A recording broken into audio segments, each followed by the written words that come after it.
Eh bien, bonjour à tous. On se retrouve aujourd'hui pour la suite du Pascal Duprat Challenge. Après 2 missions et 2 succès, on se dirige tout droit vers un nouveau club. Nous sommes le 29 janvier 2026. On va donc aller voir quelles sont les offres disponibles sur le marché pour trouver un nouveau club et un nouveau challenge à réaliser. Très peu de postes disponibles, à l'exception de la Corogne en deuxième division espagnole, qui sont actuellement 19e. C'est pas catastrophique. Normalement, si on rejoint le club, le succès sera quasiment assuré. Par contre, il y a un très très beau challenge du côté de la première ligue anglaise avec West Brom, qui sont actuellement 20e, 12 points, 8 points de retard sur le premier non relégable. On va tout de suite postuler pour West Brom en espérant obtenir le poste et essayer de sauver ce club de la relégation. Les dirigeants de West Brom ont clairement choisi de me ghoster. Je ne peux même pas postuler dans leur club. Et bon, on leur souhaite à eux une très très belle descente en deuxième division anglaise. Par contre, on a un challenge qui vient d'arriver. C'est Hanovre en Bundesliga, 18e, légèrement décroché. Bon, à mon avis, eux, on va tenter notre candidature. On va essayer. On pose la candidature et on essaye de se rendre tout de suite pour voir si ça a été accepté. On vient donc de décrocher un nouveau poste et c'est Hanovre qui nous permet de trouver cette nouvelle opportunité. Le club, depuis qu'on a postulé, a quand même bien progressé, hein. On était 18e au niveau du classement. Et là, depuis quasiment un mois, ils ont enchaîné de très très bons résultats. Ils sont maintenant revenus à une belle 15e place. Mais pour l'instant, rien n'est fait et ils ne sont pas encore sauvés. On va donc travailler très fort pour maintenir ce club en Bundesliga. Franchement, je suis hyper content. Après Nantes et un club, donc Elversberg en deuxième division allemande, on arrive à poser les pieds en Bundesliga. On progresse tout doucement dans notre carrière de coach. Les grandes équipes nous font maintenant confiance. Et on arrive du côté de Hanovre, qui depuis maintenant une dizaine d'années a quand même de réelles difficultés. Ils sont descendus en Bundesliga 2. Ils ont connu vraiment une période de creux. Ils ont réussi à remonter la pente. Et cette année, pour leur retour en Bundesliga, ils sont vraiment en réelle difficulté.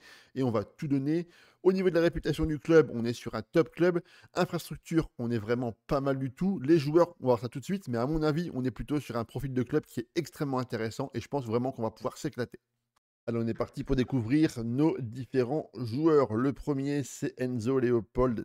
Très très belle carte pour le capitaine. Excellent volume de jeu, de l'endurance, joueur collectif, infatigable au milieu. En plus, citoyen modèle avec une belle cote à 15 et 20 millions au niveau du marché des transferts. Vraiment un joueur que j'apprécie déjà beaucoup et qui sera, à mon avis, titulaire d'une position, je pense, de box-to-box dans l'axe du terrain. À côté de lui, on va retrouver Max Christiansen, le vice-capitaine de l'équipe. Là aussi, c'est une très belle carte. Joueur extrêmement agressif, par contre, très gros volume de jeu également. À mon avis, ces deux-là, c'est vraiment pas mal du tout pour le milieu de terrain. Alstenberg maintenant, latéral gauche, par contre, très lent, dû forcément à son gros gabarit, 1,88, 87 kg, 35 ans forcément. Les notes de physique vont commencer à baisser. Par contre, se blesse assez régulièrement. C'est dommage parce que techniquement et mentalement, c'est plutôt un joueur qui est extrêmement intéressant. Nielsen, buteur ou numéro 10. Là aussi, un joueur qui va pouvoir répéter les efforts. C'est très bien. On a vraiment des joueurs qui sont capables de se motiver et d'avoir un impact important dans la rencontre. Ça, c'est vraiment très bien. Ça me donne déjà quelques petites indications pour l'orientation de ma future tactique. Kunze devant, ok, lui j'aime moins bien. Par contre, techniquement, c'est trop faible. Ouais, j'aime pas trop. Tomiak, défenseur central, plutôt rugueux, 1,91, 90 kg.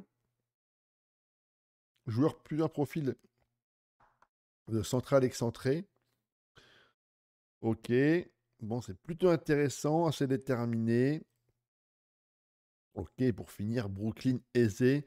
Latéral offensif, très bien celui-ci. Très très bon, un 25 ans nigérian.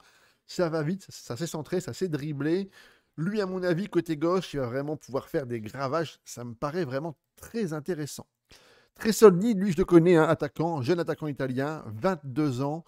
Lui, il m'intéresse beaucoup. Je pense que lui, à la pointe de mon attaque, ça sera certainement mon numéro 9 titulaire quasiment pour chaque rencontre. Ensuite, on a Moritz Nicolas, gardien, 3 étoiles, c'est pas mal, ok, très bien.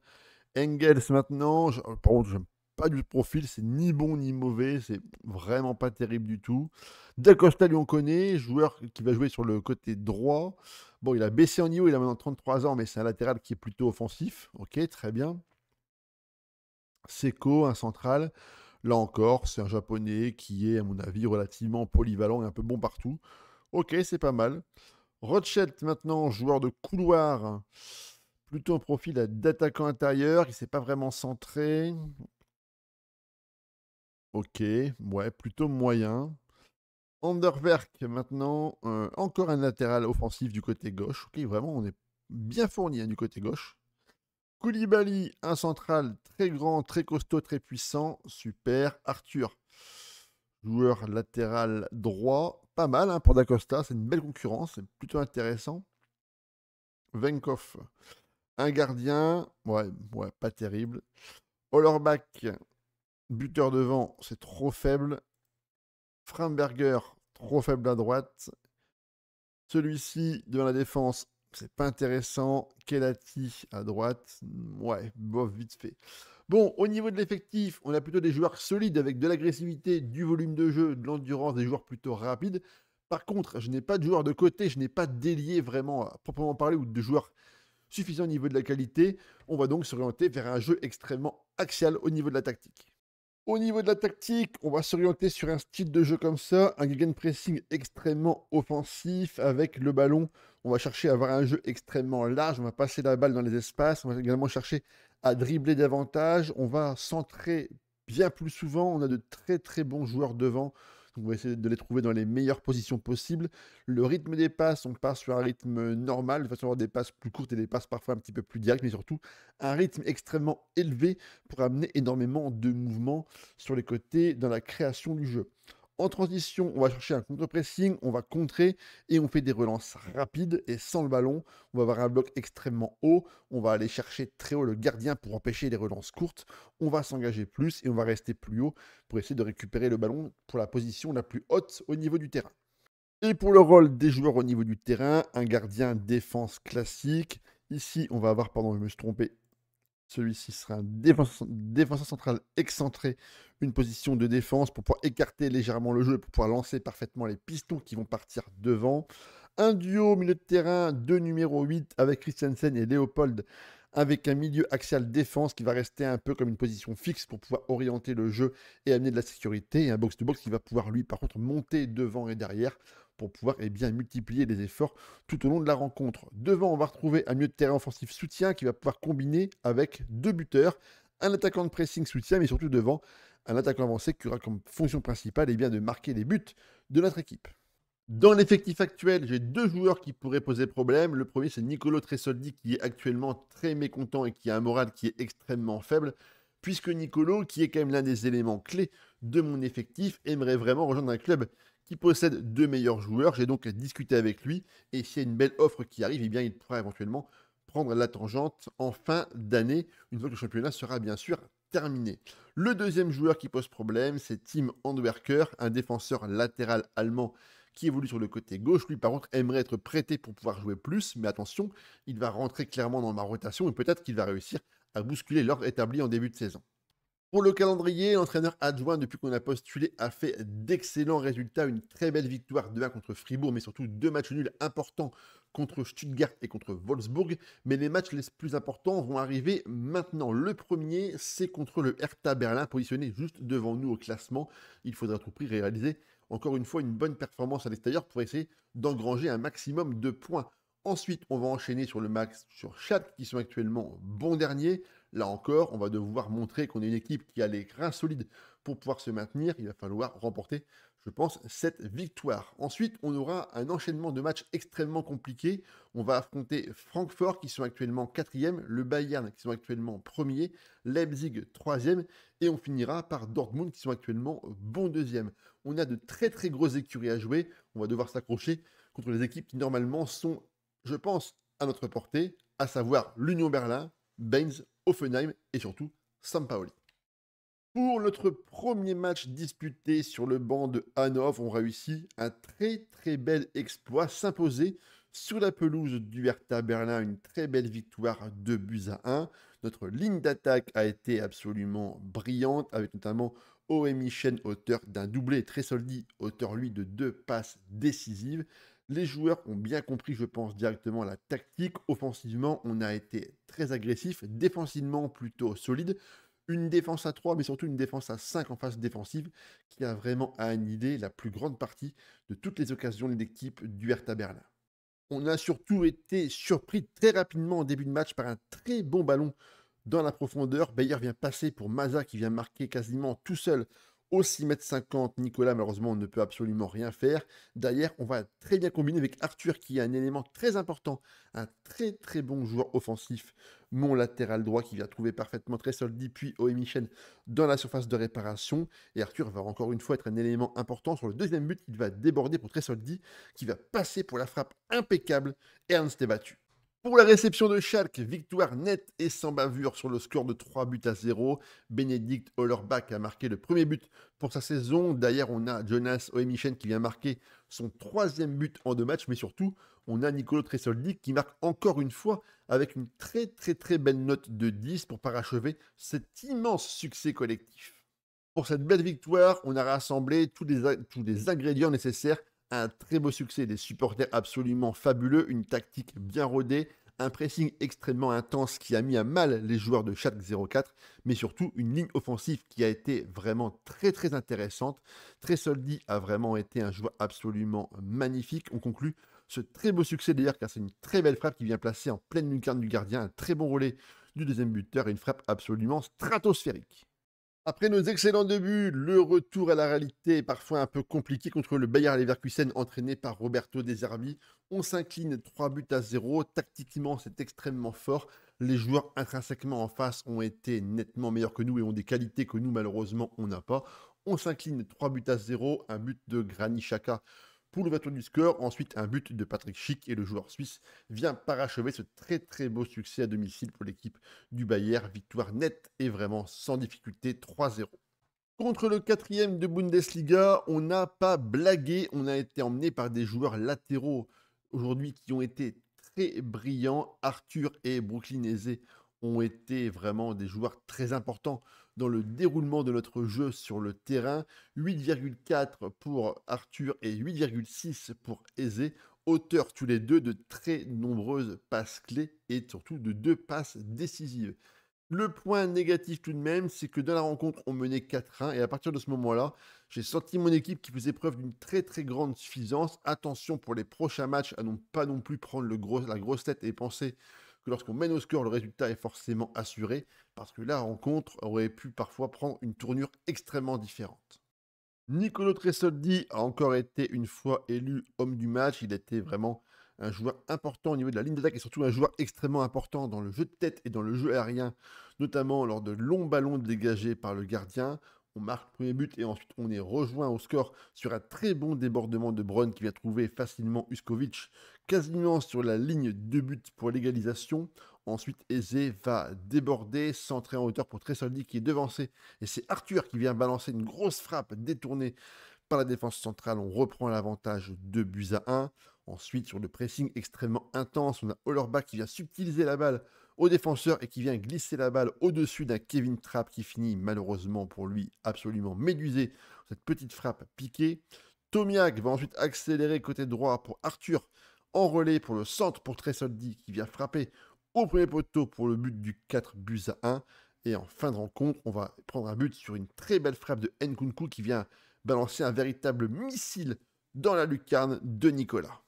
Contre le Bayern Munich, pas de surprise, les joueurs munichois ont appliqué parfaitement les consignes de Vincent Kompany. Ils ont eu dans la plupart des cas l'intégralité de la possession, 65%. Ils ont couru beaucoup plus que nous, ils ont été beaucoup plus précis dans les passes mais également dans les tirs. Bref, pour résumer, ils n'ont pas eu à forcer leur talent pour s'imposer contre notre petite équipe d'Hanovre, mais en tout cas, on n'a pas pris de raclée, on perd que 2-1 malgré un carton rouge en fin de rencontre. Franchement, même si on perd, c'est pas forcément si mal. Devant nos supporters et avec 5 joueurs suspendus, je devais aligner une équipe totalement remaniée. Et ça s'est vu sur le terrain. L'entente des joueurs n'était vraiment pas au beau fixe. Il y a eu beaucoup de mésententes, de passes qui ont été totalement loupées. Et en face de nous, une équipe parfaitement rodée, actuellement troisième. On a souffert pendant toute la rencontre. On a vraiment subi des vagues et des vagues d'attaques non-stop. On s'incline 6-1. Les buts ont été marqués par Stiller, Sesko, Carillo et par Eliouali. Vraiment une défaite à oublier. Il faut tout de suite se remobiliser pour les échéances qui normalement sont maintenant à notre portée. Avec 3 défaites en 4 matchs, on se retrouve maintenant dans la position du barragiste à une très difficile 16e place. Et pour les matchs qui arrivent, on va jouer San Paoli derrière nous avec 22 points. Autant dire que contre eux, il faut à tout prix prendre des points et emporter la victoire pour réussir comptablement à pouvoir respirer un peu. Au niveau des matchs qui nous restent à jouer derrière, on va jouer l'Union Berlin 13e avec 27 points, Offenheim 10e 37 points, Mainz qui sont actuellement 7e en course et toujours dans le combat pour les places qualificatives pour l'Europa League, et ensuite le Borussia Dortmund. Autant dire que les équipes qu'on va jouer ont encore chacune des choses qui sont importantes pour finir leur saison, si bien peut-être éventuellement aller chercher une place qualificative en LDC, une place pour l'Europe, mais aussi pour le maintien. On va donc avoir plein de matchs à suspense qui seront extrêmement serrés, avec certainement une très très grosse intensité. Dans un match extrêmement stressant pour les joueurs et les supporters, on a malheureusement joué avec la trouille et on n'a pas réussi à sortir une performance relativement intéressante pour prendre des points sur la pelouse d'un concurrent direct. On a pris un premier but de la tête par Philippe Hoffmann, on a ensuite égalisé sur un penalty de Nicolo Tresoldi et en fin de rencontre, à la 86e minute de jeu, sur une faute dans la surface, on concède le penalty du 2-1 à la 96e. Franchement, c'est très très dur et ça fait vraiment très très mal au moral. Sur une action bien amenée côté gauche, c'est Lucas Pires qui va transmettre à Nzoncha qui va centrer parfaitement pour Hoffman qui vient placer une tête dans la lucarne de Nicolas qui malheureusement ne peut qu'effleurer la balle. Tresoldi ne va pas trembler et va envoyer un très bon penalty au ras du filet. Vraiment une très belle frappe dans les buts du gardien de San Paoli. Et en fin de rencontre, Metz lui aussi n'a pas le pied qui tremble et trompe parfaitement notre gardien.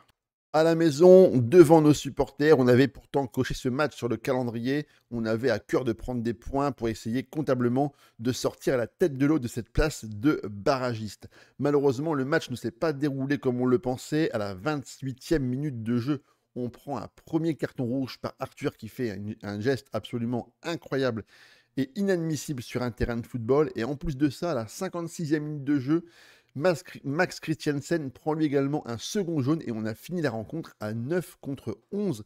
Et malgré les vents contraires et tout ce qui pouvait nous opposer pour ce match de football, on a réussi à tenir bon. On fait 0-0. La possession est en notre faveur. La défense centrale a été extrêmement solide et brillante pour préserver le point du match nul. Finalement, c'est peut-être pas si mal. Après 4 matchs sans victoire, on arrive enfin à retrouver les chemins du filet, le chemin de la victoire. Victoire de buts à 1 contre Mainz 05 qui était actuellement 5e au niveau du classement. Les buts ont été marqués par Nielsen et par Tresoldi dans le temps additionnel. Enfin, on marque des points dans le Money Time. Ça fait du bien comptablement, vous allez voir. C'est une excellente performance collective. Kroos au milieu de terrain va remonter la balle et passer sur le flanc gauche à Cassie qui va accélérer pour Levitt. Ballon piqué pour Thiago qui reprend parfaitement de demi-volée dans le but de Nicolas. Et ensuite, bien aidé et poussé par nos supporters, on va revenir dans la rencontre en fin de match à la 81e minute de jeu. Un ballon mal négocié et récupéré par Tresoldi qui va passer au centre pour Nielsen qui vient marquer le but égalisateur du 1 partout. Et nos joueurs vont ensuite pousser, bien aidés par tout le stade entier. Et à la 91e minute de jeu sur un centre, Nicolo Tresoldi vient placer une tête hors de portée du gardien Babatz. Pour cette avant-dernière journée de championnat, on se déplaçait sur la pelouse de l'Union Berlin. Là aussi, une équipe qui était quasiment en grande difficulté. Cette fois-ci, ce n'est pas nous qui avons joué avec la peur, c'est l'équipe d'en face. On a parfaitement su prendre la maîtrise du ballon, malgré une domination et une possession très importante du côté de l'Union avec 62%. Nous, on a été très solide, on a profité de toutes les opportunités. On marque 2 buts, là encore, en fin de rencontre, à la 82e et à la 91e minute de jeu. C'est notre meneur de jeu, notre numéro 10, Oé Michen, qui a fait preuve d'une performance remarquable. Il vient s'ouvrir le chemin des buts tout seul sur une très belle action individuelle et une frappe magnifique en pleine lucarne du gardien de l'Union Berlin. Et en fin de rencontre, sur un débordement de Framberger, le centre est mal dégagé, récupéré sur le flanc gauche par Handwerker qui va centrer. Le ballon, là encore une fois, est mal négocié et en relais des surfaces, il vient placer le but du 2-0. Avec ces 2 succès de rang, on arrive une fois de plus à accomplir notre mission, à savoir sauver un club de la relégation. On a réalisé des performances plutôt intéressantes et ces 2 succès nous ont permis d'assurer au moins le maintien pour cette nouvelle année. Il nous reste encore un match de gala tout de suite contre Dortmund. Allez, c'est parti pour le résultat. Et belle conclusion pour cette fin de saison, un match nul à la maison contre nos supporters, contre une équipe qui joue les hauts de tableau et la LDC régulièrement. Match nul 2 buts partout Contre le Borussia Dortmund, les buts ont été marqués par Brooklyn Eze et par Nicolo Tresoldi. Et du côté des jeunes et noirs, c'est Yann Couto et Karim Adeyemi qui ont fait trembler nos filets. Au niveau du classement général, c'est le Bayern Munich qui finit largement en tête du championnat devant Dortmund et Francfort. Et malheureusement, en fin de tableau, on va retrouver Schalke et St. Pauli qui vont malheureusement pour eux descendre au niveau de l'échelon inférieur. Et par contre, on a l'Union Berlin qui vont jouer leur survie lors d'un match de barrage. On leur souhaite bon courage et toute la meilleure chance du monde pour essayer de se maintenir en Bundesliga. En ce qui concerne la vision du club, les dirigeants sont extrêmement contents de nos performances sur le terrain et très contents également du système tactique qu'on a mis en place avec un 5-2-1-2, un gros pressing. Là encore, ils ont énormément apprécié le style de jeu qu'on a déployé. Et côté des supporters, là aussi, ils sont très contents de voir qu'on a réussi à maintenir le club dans l'élite du championnat allemand. Et ils ont également été très contents de voir l'impact que le système tactique a eu sur le redressement du club pour la fin de la saison. Voici maintenant mon top 3 des joueurs qui m'ont régalé durant ce sauvetage du club d'Hanovre. Le premier, c'est Brooklyn Eze, le latéral gauche extrêmement offensif. En plus, pas forcément très cher, compté environ entre 10 et 12 millions d'euros pour pouvoir l'acheter. Véritable mobilette sur son flanc gauche, capable de répéter les efforts et d'avoir une activité permanente. Il est bon tactiquement, excellent techniquement, mentalement et physiquement. C'est certainement l'un des meilleurs joueurs qui m'a permis de me sauver pour ce nouveau défi. Mon deuxième coup de cœur, c'est Jonas Oemichen qui a fait preuve de performances très importantes pour maintenir le club en Bundesliga. Il a marqué 6 buts sous ma direction. Il a été l'un des artisans majeurs de mes très nombreux résultats. Bien sûr, c'est un joueur qui est quand même relativement limité techniquement, mentalement et physiquement. C'est pas un grand joueur, mais en tout cas, je me devais de le mettre à l'avant car il a été un joueur extrêmement important dans le sauvetage du club.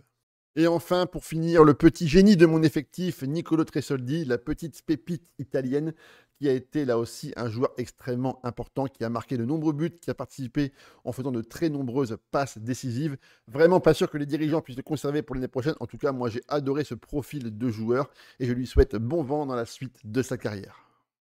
Je vais également en profiter pour mettre sur un lien Mediafire la tactique que j'ai utilisée si vous souhaitez découvrir un système de jeu extrêmement offensif avec des latéraux qui vont monter énormément, un pressing très intense et beaucoup de récupération. La tactique sera disponible sur un lien Mediafire en dessous de la vidéo. Vous êtes désormais de plus en plus nombreux à regarder la chaîne et pourtant, la plupart d'entre vous ne sont pas encore abonnés. Donc, à partir de maintenant, je vais vous solliciter tout de suite, dès à présent. Ça prend 30 secondes pour vous abonner, commenter et liker la vidéo. C'est très important pour le référencement, mais aussi pour la visibilité. Ça permet, lorsque vous regardez une chaîne de FM ou une chaîne de foot, de voir dans les suggestions la chaîne qui va apparaître et ça permet d'amener plus de monde. Et ça, c'est extrêmement intéressant, surtout encourageant pour moi, pour me booster à faire davantage de vidéos. Merci donc à tous ceux qui vont prendre le temps de le faire, c'est vraiment sympa et merci du fond du cœur. Troisième saison, troisième mission et troisième succès. Après Nantes, Elversberg, c'est maintenant Hanovre qu'on a réussi à sauver de la relégation. Je viens à l'instant de remettre ma démission auprès de l'équipe dirigeante. On se dirige tout droit vers un quatrième challenge. On se retrouvera très bientôt pour une prochaine vidéo et un nouveau sauvetage. Allez, à ciao les gars.